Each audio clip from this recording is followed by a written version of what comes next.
스가랴가 좀 어렵죠.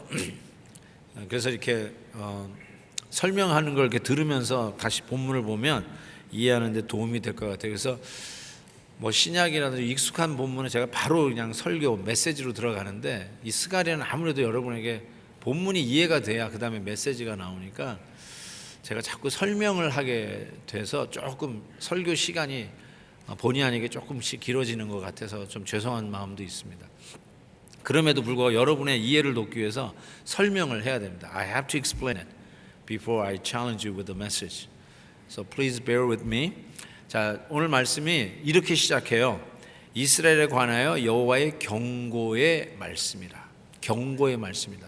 이 경고라는 말이 영어로 보니까 부담을 얘기하는 burden으로 돼 있어요. burden. 저 히브리어 마샤인데요. 이 마샤라는 단어가 어떻게 번역이 되냐면 협박으로도 번역이 돼요. 그러니까 하나님이 우리에게 지금 주시는 말씀이 설교자 입장에서는 굉장히 부담이 돼요. 그리고 여러분은 듣기에 따라서 협박으로 들려요. 그래서 burden인데 한국말 성경이 잘 번역한 것 같아요. 경고의 말씀이다, 이렇게 이야기하는데 어떻게 말씀이 시작하냐면 곧 하늘이 펴시며 땅에 터를 세우시며 사람 안에 심령을 지으신 이가 이르시되 하면서 하나님께서 말씀을 하십니다. 근데 저 랭귀지를 잘 보세요. 하늘을 펴신다, 땅에 터를 세운다, 심령을 지으셨다. 창세기에 천지 창조할 때 쓰던 단어예요. 저 단어를 읽으시면은 이거 창세기 말씀하시네 라는 느낌이 들어요. 그래서 창세기 제가 1장을 보면은 정확하게 이렇게 나와 있어요. 하나님이 궁창을 만드사 궁창을 하늘이라고 불렀어요. 또 물을 한 곳에 모으셔서 뭇이 드러나게 하시고 나서 그 뭇을 땅이라고 부르셨어요.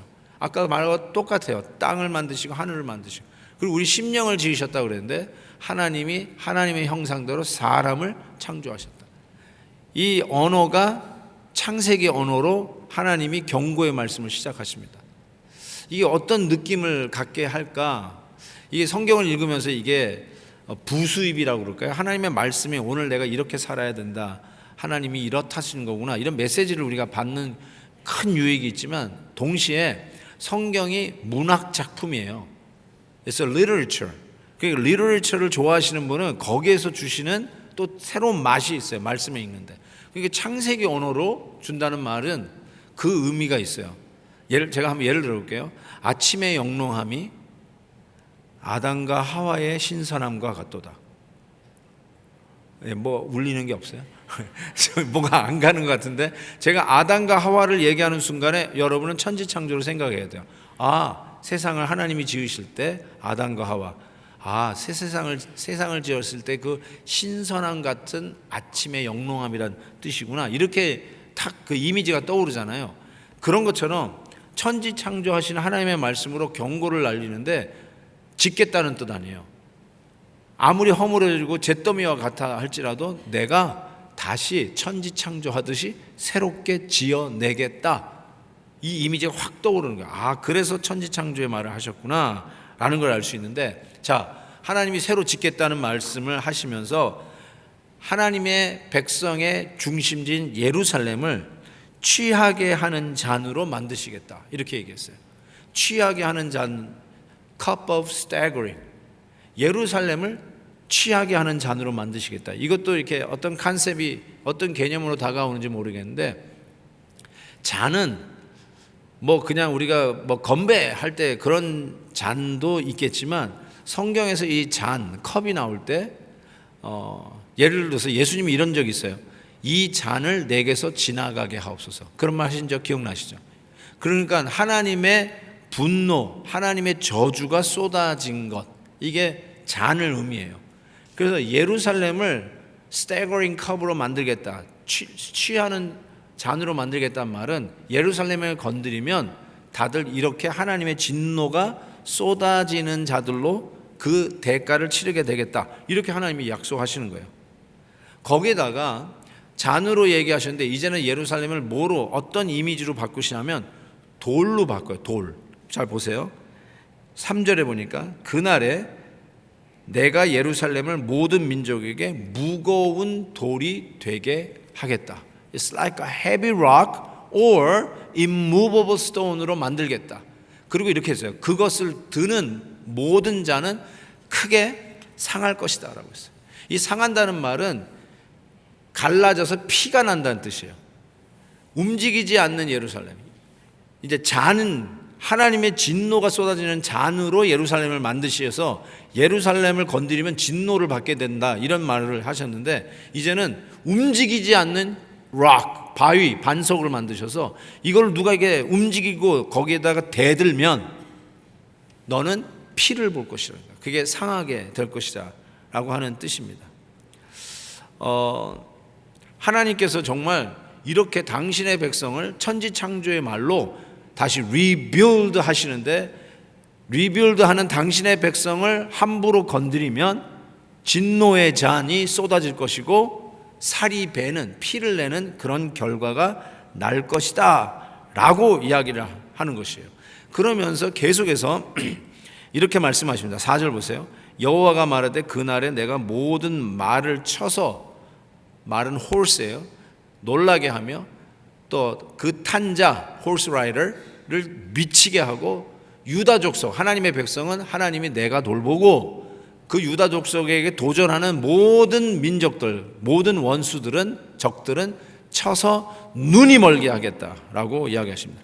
좀 끔찍끔찍한 말인 것 같은데 하나님이 그처럼 당신의 백성들을 그렇게 다시 세우시겠다라고 약속하시는 거예요. 우리랑 좀 연결을 해볼게요. 우리 이 시대랑. 왜냐하면 이건 예언이에요. 스가랴 선지자가 이렇게 할 거라고 하나님이 예언하는 말씀을 주시는 거예요. 그리고 이스라엘 역사에 이미 이루어졌어요. 그러니까 예언하는 당시로부터 500년, 600년 후에 이루어졌어요. 그래서 나중에 말씀드릴게요. 언제 이루어졌는지. 그러나 이것이 우리와도 연결이 돼요. 스가랴서를 시작하면서 제가 분명히 말씀드렸어요. We have returned. 돌아왔어요. 코로나를 끝내고 이제 들어왔어요. 그렇지만 돌아온 걸로 끝나는 게 아니라 하나님은 He wants us to be rebuilt. 다시 재건되기를 원하세요. 신앙이 다시 서기를 원해요. 그래서 성전 재건축이라고 하는 그 본문을 가지고 우리가 묵상을 했습니다. 그것이 뭐 돌로, 건물로 짓는 것보다 무너진 우리의 신앙을 다시 짓자라고 하는 말씀을 계속 말씀을 하고, 그 8개의 환상을 통해서 말씀하고, 그 다음에 예언하는 말씀으로 우리를 어떻게 짓겠다는 것을 계속 말씀하는데, 잿더미 속에서도 현실과 약속이 틈이 있는 그곳에서도 기도로 메꿔가면서 우리가 다시 재건을 얘기하는데, 하나님께서 직접 무너진 예루살렘, 무너진 당신의 백성을 재건하겠다고 하는 천지창조의 그 마음으로 재건하겠다고 하시면서, 건드리면, 내 백성을 건드리면 피 볼 것이다 이렇게 얘기하는데, 오늘은 뭐라고 얘기해요? 지금 여기는 눈이 멀 것이다. 말을 타고 온 자들은 그 말도 칠 것이고 말 탄 자는 미치게 만들 것이다 이렇게 이야기를 하면서 하나님께서 당신의 백성을 지킬 것을 이야기하고 계세요. 또 볼게요. 6절에 보니까 이렇게 했어요. 내가 유다 지도자들을 나무 가운데 화로, 핫팟 같게 하시고 곡식단 사이 횃불 같게 하겠다라고 이야기합니다. 그래서 이 말씀도 이렇게 돼요. 유다 지도자들, 당신의 백성의 지도자들을 어떻게 했냐면 공격하고 들어오는 적들을 태우는 화로나 횃불 같게 하겠다. 여러분, 횃불 가지고요, 한번 곡식단을 태운다고 한번 생각해 보세요. 대단할 겁니다. 곡식단 앞에 횃불 들고 가면 벌벌 떨 거예요. 그래서 당신 백성의 지도자들이 이렇게 정말 근접할 수 없는 두려운 대상으로 하나님이 만드시겠다 이렇게 해석이 되고요. 또 하나 해석은 이런 것도 있더라고요. 유다 지도자들이 타락을 했잖아요. 우리 지금 지도자들이 계속 타락된 모습을 보고 있는데, 지도자들을, 하나님의 백성을 공격하는 저 원수들과 함께 동시에 화로와 같이 횃불같이 다 타게 하겠다, 그런 의미로도 해석이 돼요. Either way 하나님께서 이와 같이 당신의 백성들을 확실하게 지키시고 보호하시겠다라고 하면서 드라마틱한 이 승리의 약속을 이렇게 표현했어요. 8절에 보니까 그날에 여호와가 예루살렘 주민을 보호하리니, 하나님께서 예루살렘을 지키시겠대요. 그러면서 이렇게 얘기했어요.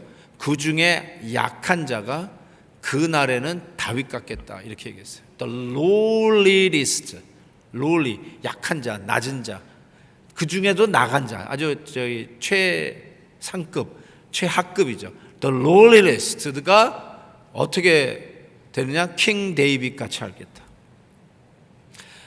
저는 이 말씀을 읽으면서 다윗이 목동이었잖아요. 어린 아이였잖아요. 근데 그 어린 아이가 그 누구도 상대할 수 없었던 골리앗 장군을 물맷돌 하나로 넘어뜨리잖아요. 어린 아이가, 무시하던 어린 아이가 제가 뭘 할 수 있을까? 아무것도 못할 거야. 갑옷도 입지 못하는 그 꼬마가 물맷돌 하나 가지고 감히 누구도 도전하지 못했던 골리앗 장군을 넘어뜨리잖아요. 그래서 하나님이 세우시는 이 공동체, 하나님의 백성 안에서는 작은 자도 킹 데이빗, 다윗 왕같이 하시겠다.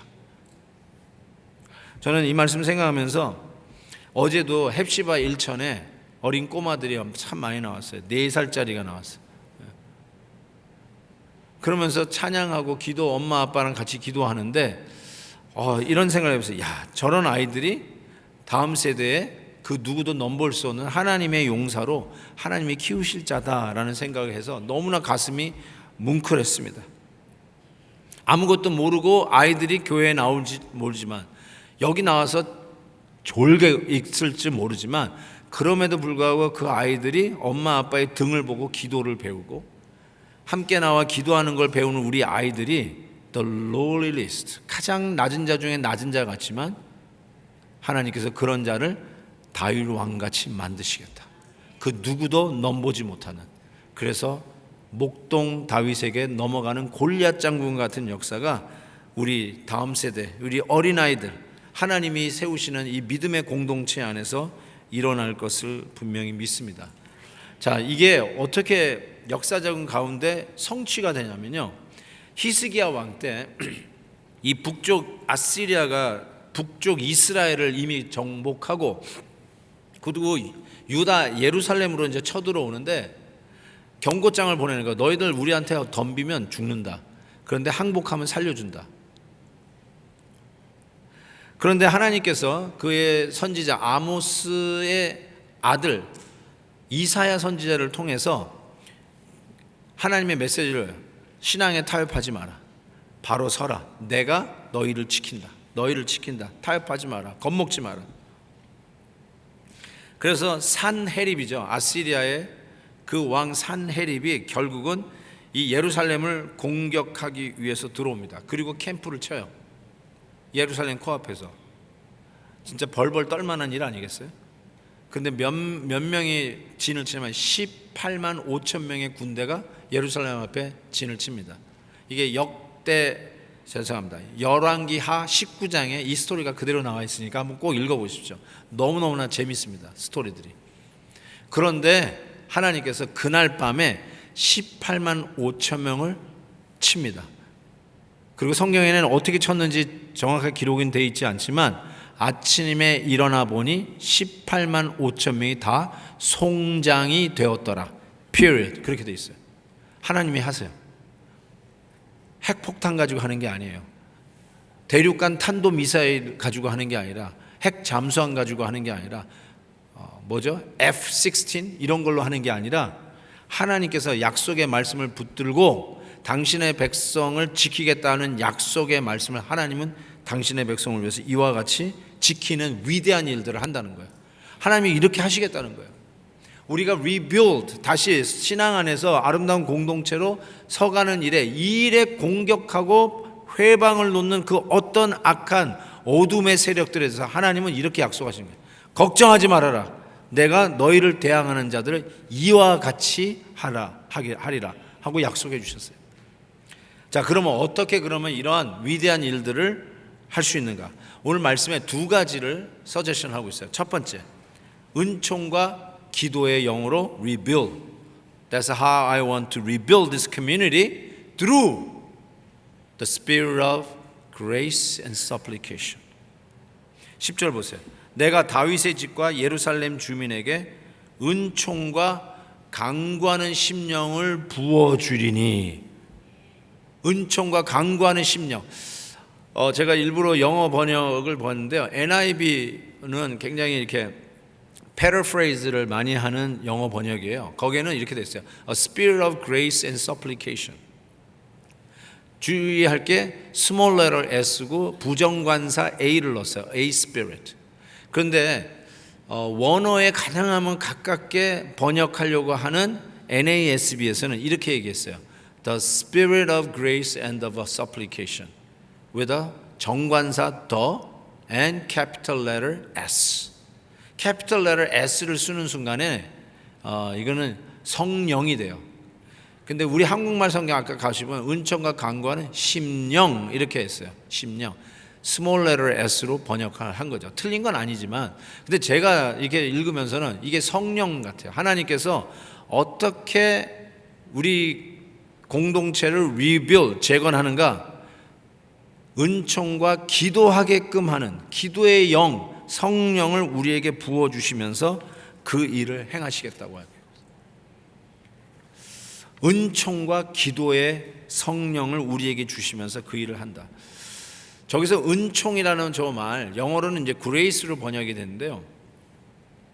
제가 스가랴 4장 7절을 설교하면서 이미 설교를 했어요. 스가랴 4장 7절을 하면서 제가 무슨 제목으로 설교했냐면 태산 밀기. 기억나세요? 그러면서 제가 모션까지 써가면서 태산 밀기가 태권도 권법의 하나인데 헉! 이렇게 하면서 밀어내라고. 우리 앞에 장애물 태산이 있어도 기도하면서 태산을 헉! 밀어내는 거. 아무리 우리 앞에 골리앗 장군이 있어도 하나님께서 함께 하시고 기도하면 태산을 밀어낼 수 있다 라고 설교했던 옛날 옛적 기도의 설교가 기억나시는죠? 제가 그 기도를 했어요. 그 설교를 했어요. 근데 스가랴 선지서의 요절 중에 요절이 스가랴 4장 6절이에요. 바로 그 전절. 거기서 이렇게 얘기했어요. 이는 힘으로 되지 아니하고 능으로 되지 아니하고 오직 나의 신, capital letter S, spirit, 오직 나의 신으로 되느니라. 사랑하는 우리 베들 가족 여러분, 진정 하나님의 은혜 가운데 기도하면서 성령이 우리 가운데 오시는 것을 체험하지 않으면 하나님이 우리의 흩어진 가정, 무너진 교회, 우리들의 영적으로 메말른 우리의 삶을 어떻게 다시 재건하는지를 죽었다 깨어나도 이해할 길이 없어요. 하나님이 우리를 어떻게 재건하기를 원하시냐?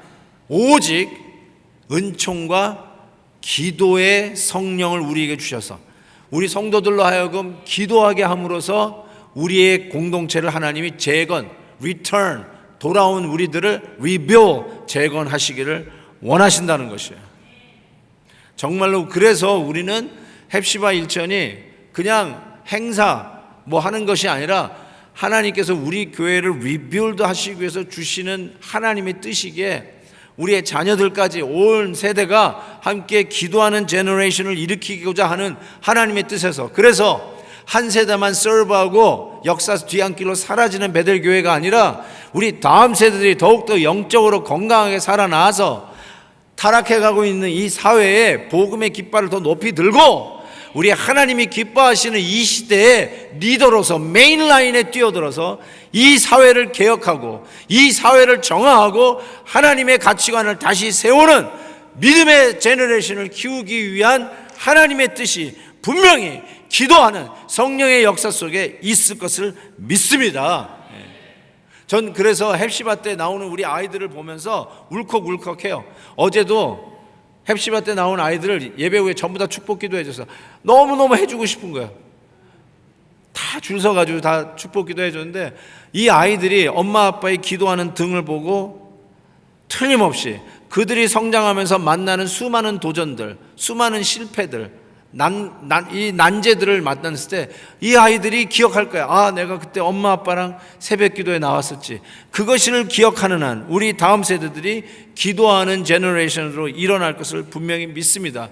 하나님은 이와 같이 기도하는 영, 성령의 역사 속에서 당신이 원하시는 공동체, 하나님이 얘기하시는 그 하트에 있는 예루살렘, 진정한 영적 예루살렘을 대표하는 우리 하나님의 교회들을 재건하는데 이 기도하는 세대들을 일으켜서 그 재건을 이루실 것을 믿습니다. 아멘. 그래서 헵시바 일천은 나와야 돼요. 무조건 나와야 돼. 목사님 저 멀어요. 나와야 돼요. 그래도 목사님 차가 없어요? 걸어서 오세요. 진짜로 카풀해서라도 오세요. 주위에 있는 분들에게 야, 나 가야 되겠다. 같이 가자.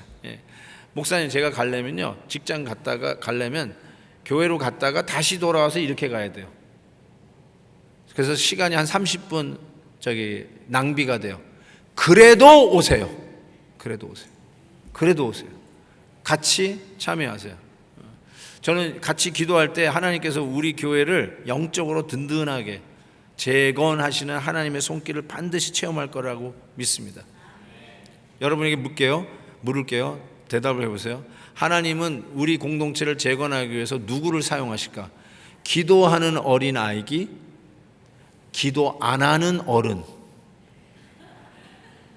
바빠서 기도 안 하는 어른, 나 옛날에 해봤다고 해서 더 이상 안 하는 어른, 그 사람을 교회 재건을 위해서 쓸까요? 아니면 코올릭의 어린아이들이 엄마 아빠의 손을 붙잡고 설사 이 자리에 나와서 잠을 자더라도 기도하는 아이들을 사용하실까요? 전자, 후자. 답을 해보세요. 후자요. 2층 답을 해보세요. 그렇게 버텨봤자 답을 안 하고 버텨보세요. 하나님이 여러분을 리빌드 하시기를 원하시는데 어떻게 하신다고? 은총과 기도의 성령으로 다시 세우시겠대요.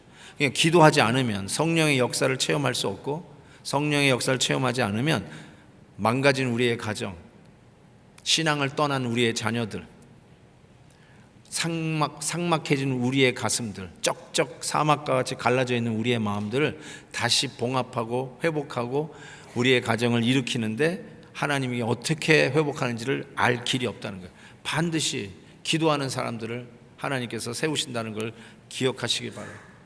한 시골에 교회가 있었는데 가뭄이 계속 막 지속돼 가지고 씨도 못 뿌리고 모내기도 못 하고 있는 거예요. 그래서 교회가 온 교회를 불러가지고 우리 기도합시다. 하나님이 비를 주시도록 기도하십시다. 해가지고 다 초청을 한 거예요. 그래서 애, 어른, 남녀노소 할 것 없이 다 모여가지고 기도하러 모였는데 그 중에 한 아이가, 초등학생 아이가 우산을 들고 왔어. 그래서 어른이 그걸 보고 야, 지금 몇 날 며칠 비가 안 와가지고 우리가 모이는 건데 너 왜 우산을 불편하게 들고 왔냐. 그때 아이가 하는 말, 우리 비 오게 해달라고 모이는 거 아니에요? 그런 믿음 말이에요. 그래서 이 아이는 하나님이 비를 주실 거니까 갈 때는 우산을 쓰고 가야지 하고 우산을 가져왔다는 거예요. 바로 이런 기도하는 사람을 통해서, 기도하는 우리 순진한 우리 다음 세대들 때문에 하나님께서 건강한 교회로, 진정 하나님의 이 심장에 있는 예루살렘을 재건하는 하나님의 교회를 그 기도하는 자녀들 통해서 일으키실 것을 믿습니다. 두 번째, 어떻게 하나님이 이런 위대한 재건의 일을 해나가실까? 저는 이걸 통곡의 눈물로 재건하신다라고 말씀드리고 싶어요. 왜 그러냐면 10장 후반절 보면 이렇게 되어 있어요. 그들이 그 찌른 바 pierced, 그를 바라보고, 이 찔린 그를 바라다보고 그를 위하여 애통하기를, 독자를 위하여 애통하다. 독자는 이 책을 읽는 사람이 아니라 외아들이란 뜻이에요. 외아들을 위하여 애통하듯 하며 그를 위하여 통곡하기를 장자를 위하여 통곡하듯 하리라. As one grieves bitterly over a firstborn. 어떤 사건이 기억나시죠? 저거는 어떤 사건 같은데, 맞아요. 출애굽기 할 때 애굽은, 이집트는 온 나라가 통곡, 애곡을 했어요. 왜요? 장자들이 다 죽었어요. 첫 새끼들도 다 죽었어요. 짐승 첫 새끼도 다 죽었어요. happen to be 독자예요? 그 독자가 다 죽었어요. 그때 온 나라가 통곡하던 그 통곡 속에서 하나님이 재건하겠다고 하시는 거예요. 그 얘기를 이해가 잘 안 되시죠 지금? 아니 무슨 통곡하면서 이 하나님의 이 공동체, 하나님의 백성을 다시 세우시겠다는 것인가 이해가 잘 되지 않습니다. 여기서 이 찌른 바 pierced는 창으로 혹은 칼로 누구의 복부를 훅 찌를 때 쓰는 단어예요. 푹 찌를 때 pierced. 그런데 왜 울어요? 그를 바라다고 왜 울어요? 그를 죽이려고 했던 백성들 혹은 군대들이 그를 죽이고 났는데 찔러 죽였는데 잘못 죽인 거예요. 엉뚱한 사람, 잘못도 없는 사람을 실수로 자기네들의 실수로 죽인 거예요. 그래서 그게 너무 안타까워서 애통하는데 어떻게 애통하냐면 독자를 잃어버렸을 때 애통하듯 대를 물리는 장자, 우리 장남이 죽었을 때 통곡하듯 그렇게 통곡을 했다는 것입니다. 그러면서 그 통곡을 또 하나의 역사적 사건을 예언을 하셨는데 이게요. 그 날에 예루살렘에 큰 애통이 있으리니 그 다음에 이런 말이 있어요. 무기또 골짜기 하다 드림몬에 있던 애통과 같을 것이라 이런 표현을 썼어요. 이게 무기또 골짜기에 무슨 일이 있는지를 알아야 이게 어떤 역사적인 사건 속에 성취됐는지를 아는데 이거 예언이라고 그랬어요. 앞으로 일어날 일들에 대해서 예언을 하시는데 무기또 골짜기에서 어떤 일이 일어났나 제가 지도를 보면서 말씀을 드릴게요. 이 지도를 보면 이 사건 역시 역대하에 나타나는데 북쪽으로는요 아시리아가 있어요. 거대한 제국이 있고 아래로는 이집트 제국이 있어요. 애굽 제국이 있어요. 그래서 아시리아하고 애굽이 이집트가 유명한 전투를 합니다. 저 위에 빨간 글씨로 갈그미스라고 하는 바로 지역, 저 유프라데 강이 흐르는 바로 그 지역에서 이 세계 전쟁 역사 속에 갈그미스 전투라고 찾아보세요. 유명한 전투입니다. 저기서 아시리아와 이집트가 한판 붙습니다. 그런데 이스라엘이 그 아래에 있잖아요. 이스라엘이 아시리아 편을 들어서 남쪽에서 올라오는 이집트 군대를 막아서는데 어디서 막아서냐면 무기또, 바로 저 아래 빨간 글씨 저 무기또에서 막아섭니다. 그때 애굽에서 치고 올라오는 그 애굽 왕이 느고예요. 느고라고 나와 있어요. 영어로 느고라고 나와 있어요.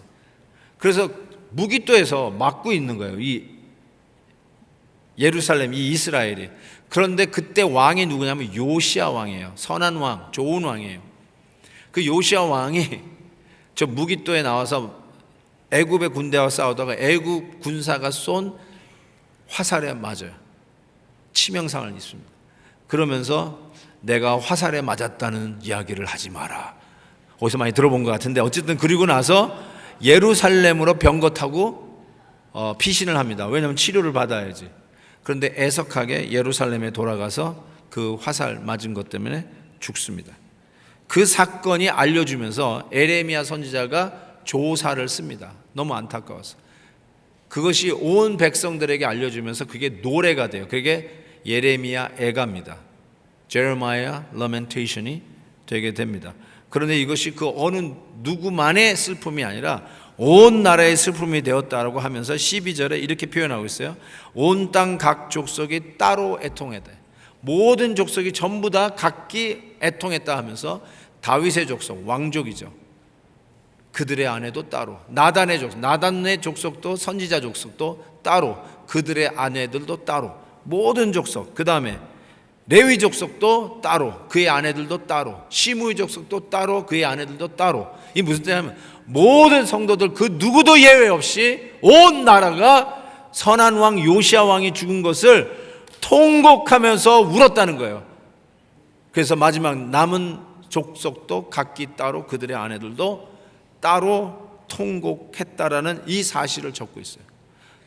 이게 무슨 얘기를 하려고 하나님께서 이 말을 하면서 앞으로 이런 통곡을 통해서 하나님이 원하시는 그 공동체, 하나님이 백성을 재건하시겠다고 했어요.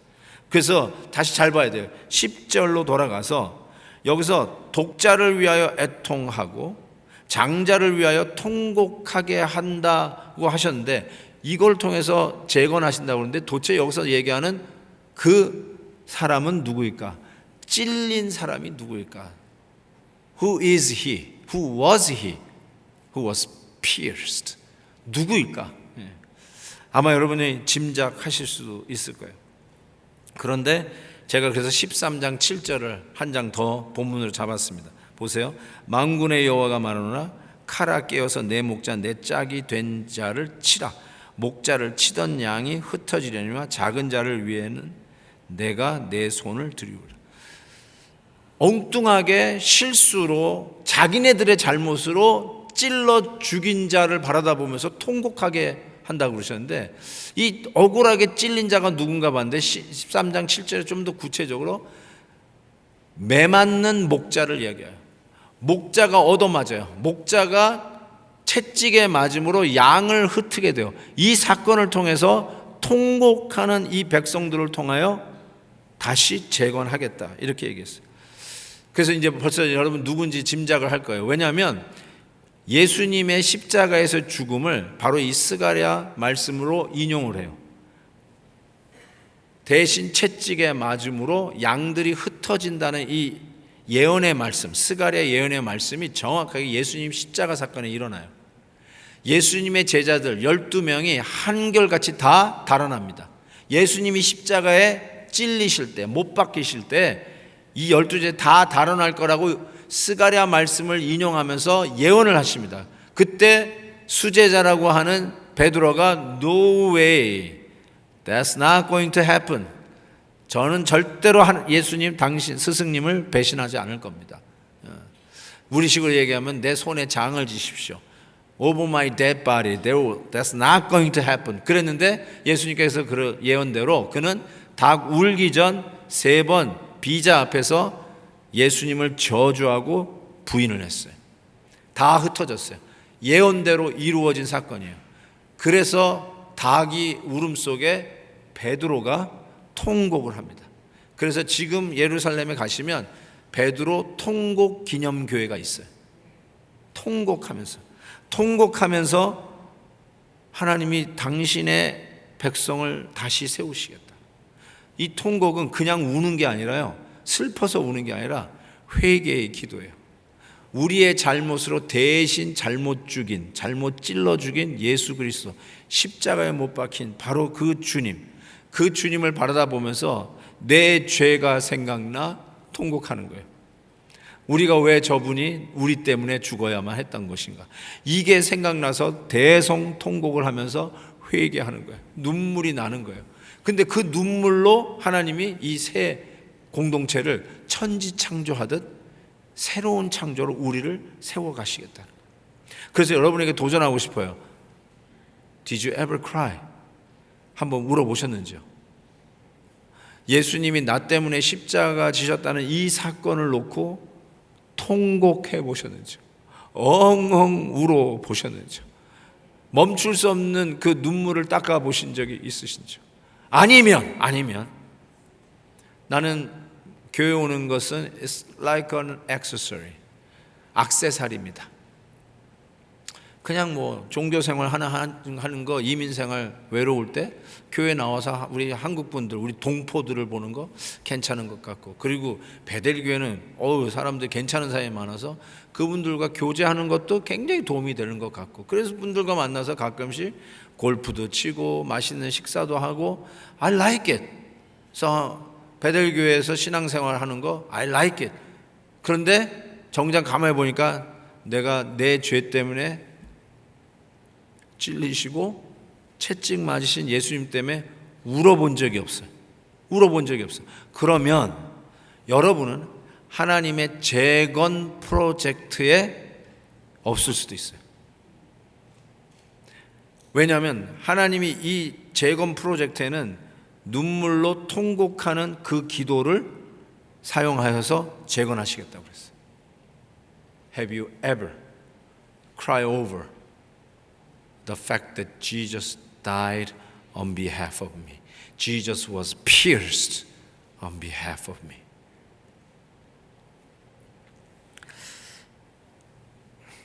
혹시 이런 분이 계실 수 있어요. 독자가 죽었을 때 우는 통곡, 장자가 죽었을 때 우는 통곡. 저는 자녀를 앞세운 분들이 좀 계시잖아요. 자녀들이 먼저 천국 간 거, 그거 얼마나 슬픈 건지. 제가 짐작은 못하지만 그분들 장례를 치르면서 부모님들의 그 마음을 조금 옆에서 느껴봅니다. 정말 부모님은 산에다가 묻는지만 자식은 부모 가슴에 묻는다는 말이 저는 무슨 말인지 조금은 알 것 같아요. 옛날에 동부에서 목회할 때였는데요, 제가 설교할 때마다 우는 권사님이 계셨어요. 저는 제가 설교를 워낙 잘해가지고 우는 줄 알았어요. 한 주, 두 주, 거의 한 달이 지나가는데 할 수 없이 여쭤봐야 해서 그런 것 같진 않은데 왜 우세요? 그랬더니 이렇게 얘기하셨어요. 목사님하고 내 딸이 동갑이래. 그런데요, 근데 내 딸이 초등학교 때 교통사고로 죽었다는 거예요. 그래서 목사님 보면 아유 동갑인데 우리 딸 살아있으면 저렇게 컸을 텐데, 그래서 내 설교 때문에 운 게 아니라 자꾸 딸 생각이 나서 울었다는 거예요. 벌써 거의 20년이 지났는데, 20년이 뭐겠어요. 그럼에도 불구하고 딸 생각을 하는 거예요. 미리 앞선 자기 딸 생각에 우는 그 엄마의 마음을 제가 조금 느껴봤어요. 이런 거구나. 진짜 자식은 부모의 가슴에 묻는 게 맞는 거구나. 그런데 오늘 말씀이 어떻게 하나님의 공동체를 재건하느냐? 독자를 잃어버렸을 때 우는 통곡하지. 대를 이어갈 장남, 어쩌면 happen to be 외아들이 갑자기 죽었어요. 상상하기도 싫어요. 그런데 그때 여러분에서 오열이 막을 수 없는 눈물이 치솟으면서 엉엉 우는데, 그 눈물로 하나님의 이 교회를, 이 공동체, 하나님의 백성을 세워 가시겠다는 거예요. 어쩌면 이런 분이 계실 수 있을 거예요. 하나님이 살아계시다면 하나님 어떻게 우리 아들을, 우리 독자를 데려가실 수 있습니까? 그렇게 기도했는데 어떻게 하나님 우리 귀여운 딸을 데려가실 수 있습니까? 제가 기억나는 분이 있어서 그래요. UC 버클리 다니는 딸인데 여기 아빠 본다고 내려오다가 교통사고로 죽었어요. 그래서 이런 하나님 안 믿는다고. 어떻게 하나님 살아계시면 이럴 수 있냐고. 하나님 그렇게 기도했는데 어떻게 사랑하는 내 아내를, 내 듬직한 내 남편을 먼저 데려가실 수 있습니까? 하나님 앞에 그렇게 따지고 싶은 분이 이 가운데 계실 수 있을 거예요. 너무너무 힘들어서 하나님 어떻게 살아계시다면 어떻게 우리 가정에 이런 일이 일어납니까? 하나님 우리를 돌봐주신다고 그랬는데 어떻게 이런 일들이 일어납니까? 하나님 앞에 따지고 싶을 거예요. 그때 하나님께서 이렇게 대답하실 것 같아요. 제 생각에는 안다, 네가 얼마나 힘든지 안다. 근데 너 아니? 나도 외아들이 죽었다. 나도 독자가 죽었다. 그런데 그 독자가 왜 죽었는지 아냐? 너 때문에 죽었다. 너 때문에 pierced. 너 때문에 채찍 맞았다. 그거를 알면 내 자식을 잃었을 때 우는 울음 이상으로 우리는 십자가 앞에서 그렇게 통곡하지 않을 수가 없어요. 그래서 저는 여러분들에게 이렇게 격려하고 싶습니다. 아무리 힘들어도 우리를 위해서 나 때문에 독자를 잃어버렸던 그 하나님의 마음을 안다면 우리는 십자가 앞에서 통곡해야 된다. 내 죄를 들여다보고 내 실수와 내 잘못을 들여다보고 하나님, 나 때문에 주님이 십자가에서 찔리셨군요. 나 때문에 채찍 맞으셨군요. 그 앞에서 통곡하며 회개할 때에 우리 하나님께서 깜깜한 잿더미와 같은 절망의 삶 속에서 희망의 빗줄기를 비춰주셔서 재건의 은혜를 주실 것을 믿습니다. 같이 모여 통곡하며 기도하는 저희들이 되었으면 좋겠어요. 기도하는 자리 변명이 많지만 한번 최선을 다해 보십시오. 다 못 오면 반만이라도, 반이 안 되면 하루라도 내가 와야 되겠다.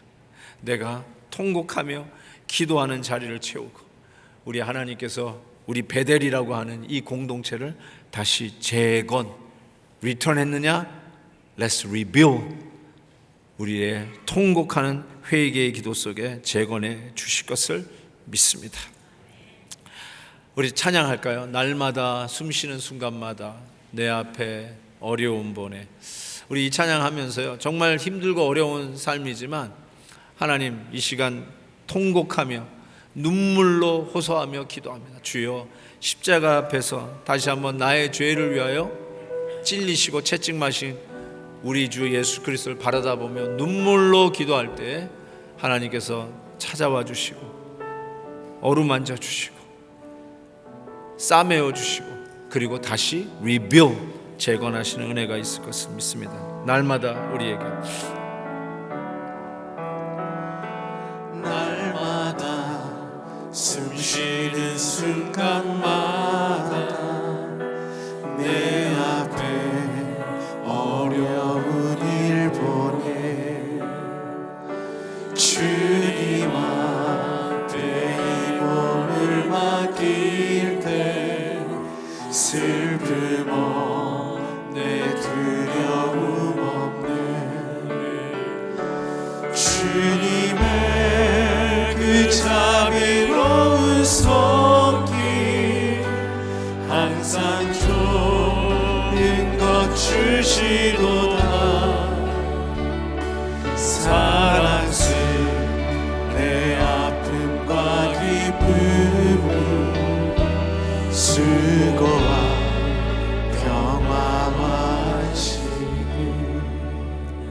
고개 숙여 기도하겠습니다. 하나님 아버지, 제 영혼이 눈물이 말랐네요. 내가 눈물로 기도했던 적이 언제인지 기억이 나질 않네요. 그래서 돌짝밭같이 쩍쩍 갈라진 논밭과 같이 가뭄에 허덕이는 그런 모습으로 살고 있네요. 오 주님, 눈물로 영적 기근을 이기게 해 주옵소서. 통곡의 기도로 갈라진 우리들의 마음이 메꿔지게 해 주옵소서. 하나님 앞에 기도하십시다. 소망이 있을까? 우리의 다음 세대들이 소망이 있을까? 하나님, 기도하며 은총과 기도의 성령이 임하여 주셔서 우리의 가정을, 우리의 교회를 다시 이 시대에 하나님의 막대기로 사용하여 주옵소서. 우리 같이 합심해서 기도합니다. 하나님 아버지, 믿습니다. 정말 우리의 삶 속에 건조해지고 메말라가고 있었던 것을 깨닫습니다.